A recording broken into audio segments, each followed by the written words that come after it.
გამარჯობათ, მე გასწავლით თუ როგორ გავწმინდოთ ჩვენი კომპიუტერი. შევიდეთ გუნდში, თქვენ თუ რუნი არ გაქვთ აქ დამატებული, მაშინ შედით start პაუზას კნოპკა და ერი.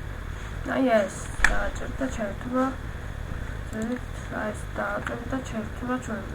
შემდეგ ჩაწერეთ აქ tmp, ტემპი ჩაწერეთ, კარგი.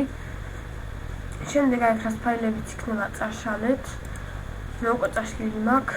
შემდეგ ისევ შედით გუნდში და ჩაწერეთ პროცენტის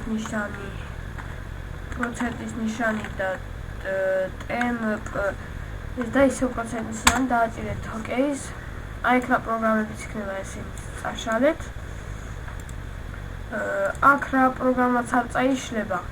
იმას დააჭირეთ გამოტოვებას და შემდეგ ეს გათიშეთ და ესე იგი რო არ წაიშალა, იმიტომ რომ არ წაიშალა, სჭირდება კომპიუტერს. მადლობ ყურებისთვის.